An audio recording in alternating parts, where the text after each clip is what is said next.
Whenever I talk about the PlayStation Vita, a question I often get asked is, what do I have on my personal Vita? And I have to say, there's not a simple and direct answer to that question. And the reason being is I actually have three Vitas and a PlayStation TV.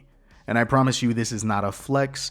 Each and every one of them is used for a different purpose and under different circumstances. So today I thought I'd just shoot the breeze with you guys and talk about what I keep on my PlayStation Vitas and my PlayStation TV. My first Vita is my OG. This is the PlayStation Vita that I bought back in 2012, and I tend to keep this one pretty fresh. It has a few mods on it that are not permanent and completely reversible. There are a bunch of early stage hacks, and the thing is actually running a stock firmware. I baby the hell out of this thing, except for this chip that's on the lower left hand side.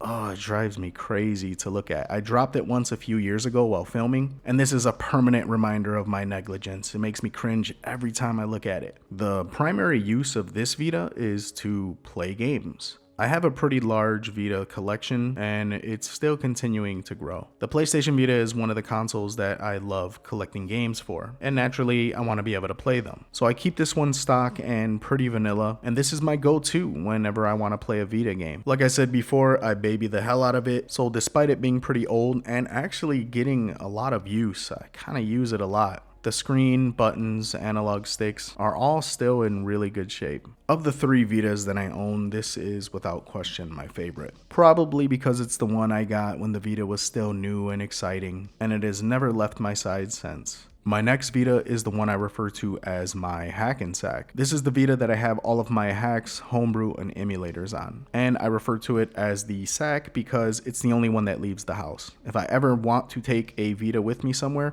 this is the one that's coming with me. Now, when I first got this thing, it wouldn't turn on. I got it for $50 at Goodwill, and it was an as-is item. I figured worst case scenario, I could just use it for spare parts, but I was actually able to get it running using the really old USB-A port trick on an old PC. Turns out the battery just needed a jump start, and it's been working ever since. This one has some cosmetic issues. It's got some deep scratches on the screen, and the right analog stick actually has stick drift. That's why whenever someone talks about Hall effect joysticks not getting drift, I say never, because I own a PlayStation Vita that has Hall effect joysticks, and this damn thing still drifts. I eventually plan on operating on it and replacing the joystick. I just haven't gotten around to it. When I do that, I'll be sure to capture it and turn it into a little video. But any new hacks, any new mods, any new homebrew, this is the Vita that I grab and test everything out on.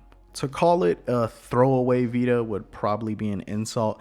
I like to refer to it as the workhorse of the family. This is the one that puts in that work first to make sure everything's legit. Outside of the stick drift, it's ran pretty good for the past few years that I've had it. This is the one that is fully loaded. I have a SD to Vita adapter installed, and I have a 256GB SD card on here. I surprisingly play this one as much as I do the other one, the only difference being the other one only plays physical games. This one's used for hacks and homebrew. Up next, PlayStation Vita number 3 is a 2000 model, or a Vita Slim. I don't have much on here yet because I just got it a couple of weeks ago. I found it online for a steal of a deal, I couldn't pass it up, and I've never owned a 2000 model before.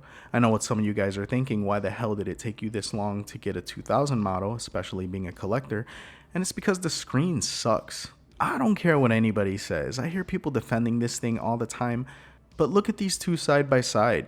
The OLED model is so much nicer, and anyone that thinks otherwise needs to get their eyes checked. So I never bothered, because you can get an OLED Vita for around the same price, and it'll give you a much better experience. So if I think the Vita 2000 is that much more inferior, why bother getting one? And the answer to that is actually pretty simple, because it uses a micro USB cable. I've gone through 4 proprietary Vita cables, and it seems like every time I buy a new one, they're made cheaper and cheaper. At least with the Vita 2000, I have a million micro USB cables lying around that I could just pop in there. And I plan on using this one in place of Vita number 2. I'm still going to use that one to test new things out on, but once I ensure that they work, I'll install them on this one, and this will be the one that comes with me on the go. And honestly, I was just talking shit earlier. Despite the Vita 2000 having a lower quality screen, it's really a solid handheld. I actually prefer the button layout and especially the D-pad. I like the D-pad so much more on the Vita 2000. The real reason why it took me so long to buy one of these is because I was waiting to find one for the right price. Whether you have a Vita 2000 or a Vita 1000, you can't go wrong. They're both great handhelds. And last but certainly not least is my PlayStation TV. Now guys, I absolutely hated this thing when it first came out. I hated the fact that it wasn't compatible with all Vita games. I hated the fact that it had such limited functionality. The damn thing was pretty much made just to be a remote play box. Sony really fumbled this one bad. But once you jailbreak these things, they're every bit as good as the PlayStation Vita, if not, to a certain degree, even better in some instances. So obviously it goes without saying this thing is jailbroken. And one of the cool features of the PlayStation TV is that you can actually expand the memory to more than just the SD to Vita. You can actually get a high capacity USB drive or external hard drive and expand the memory to that. That's what I did with this one. And using certain apps, you can unlock the ability to play all Vita games. Its two primary functions for me are emulation and screen capture.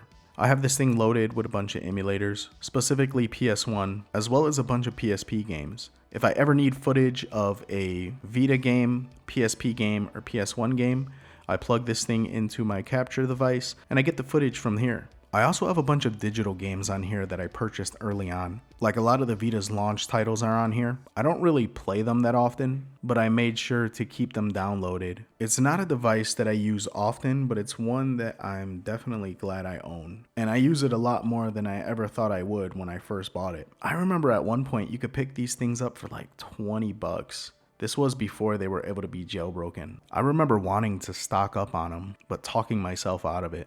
I'm kind of kicking myself for that decision. So there you have it. That's what's on my Vitas and my PlayStation TV. I can't express how much I love this handheld. When you think about it, the PlayStation Vita was the last true handheld that came out. The Switch is borderline a home console, and the Steam Deck changed the game to where I feel everything else going forward is going to be like handheld PCs. And rightfully so. The industry needs to move forward, technology needs to advance. But the PlayStation Vita will always have a special place in my heart, and a decade later, I'm still playing this thing. Anyway, hope you guys enjoyed. Until next time, this is Ness, signing out.